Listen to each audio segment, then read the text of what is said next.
My name is Sherry.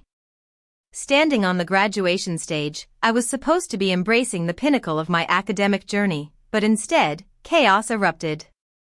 The moment my name was called, I took that first step, feeling the weight of 4 arduous years on my legs. And then, a voice shattered the silence, a voice I knew all too well. My sister, Lily, shot up from the 3rd row. She didn't just speak, she shrieked, she cheated. She cheated her way through college.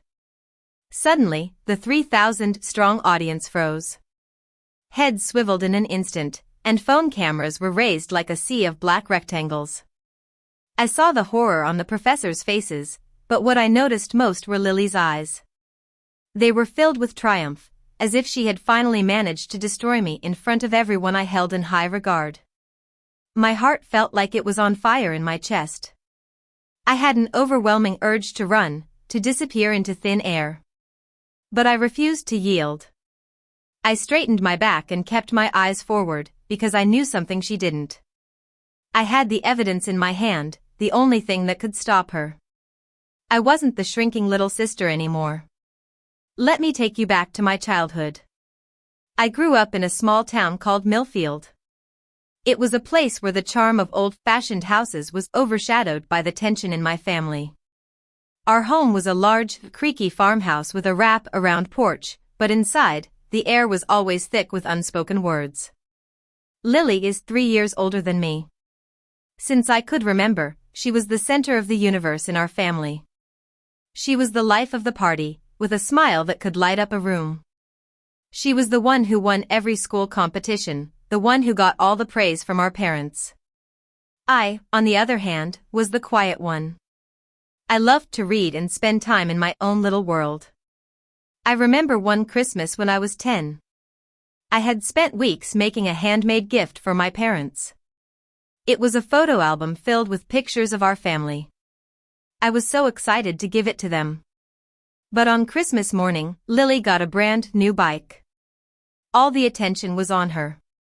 When I finally got the chance to show my gift, my mom just said, "That's nice, dear," and then went back to admiring Lily's bike. That was when I learned that it was better to stay in the background, to not draw attention to myself. As I entered high school, things started to change. I discovered my passion for science. I spent hours in the library, poring over books and conducting experiments. By my junior year, I was at the top of my class. Lily, on the other hand, was more interested in parties and socializing. One evening at dinner, I announced that I had won a national science competition. I was hoping for some recognition, some pride from my parents. But Lily scoffed, "Oh, it's just a small competition." Big deal. My dad just nodded absent-mindedly, and my mom said, "Lily, how's your social life going?" It was like my achievement didn't even matter. After high school, I got into my dream university, far away from Millfield. I thought I had escaped the shadow of Lily. The campus was beautiful, full of new opportunities and friendly faces. I made friends, joined clubs, and focused on my studies. But in my junior year, strange things started to happen. One day, I went to the bookstore to buy my textbooks. When I swiped my student ID, it was declined. I was shocked. I had just received my scholarship money. I rushed to the financial aid office, only to be told that an email had been sent from me, requesting the funds to be transferred to a different account. It wasn't my email address, and I had never sent such a request. Then, my study sessions with my professor started getting cancelled. People started spreading rumors about me, saying that I was a cheater. I was devastated. I called my parents, but they just brushed it off. "You're just stressed, Sherry. Lily says you're being too sensitive," my mom said. I was at my wit's end. I felt completely alone. But then, my roommate, Emily, helped me see things clearly. "Sherry, think about it. Who knows your passwords? Who knows your schedule?" she said. The answer was obvious, Lily. I decided to hire a private investigator, Mr. Thompson. He was a no-nonsense man with a sharp mind. I told him everything, from the bank fraud to the fake rumors. He promised to do his best to find the evidence. 5 days later, he called me to his office. He showed me a map with a red pin on our family's farmhouse in Millfield. All the malicious activity, the unauthorized logins, the fake emails, had originated from that address. He also traced the device to Lily's phone. I was heartbroken but also filled with a newfound determination. I knew I needed an attorney. I found Miss Harris, a tough and experienced civil litigation attorney. I showed her all the evidence, and she was furious. "This is malicious harassment, identity theft, and defamation," she said. We prepared a legal packet, a sealed envelope that contained all the evidence and a cease and desist order. I knew Lily would try to disrupt my graduation, and I was ready. Back at the graduation ceremony, as Lily continued her tirade, I kept walking towards the stage. I could hear the whispers of the crowd, the doubt in their voices. But I didn't falter. I reached the dean and handed him the envelope.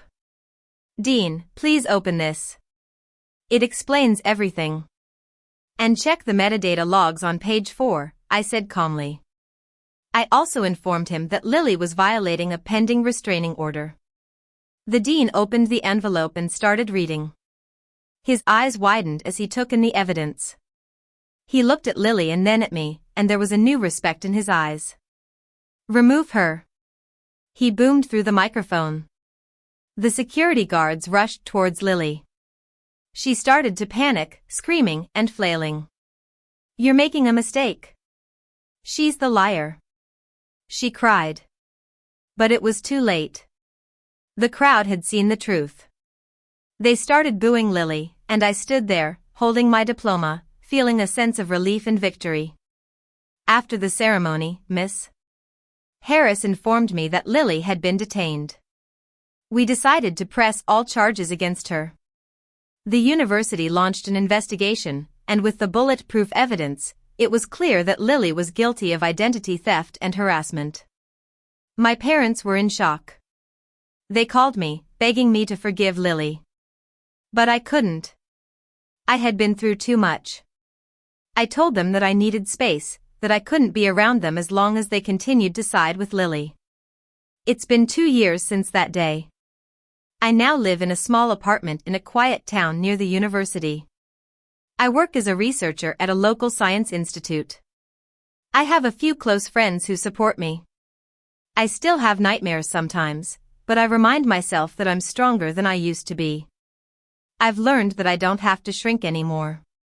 I can stand up for myself and build a life that's truly mine. And if you're out there, feeling like you're in the shadows, know that you have the power to break free.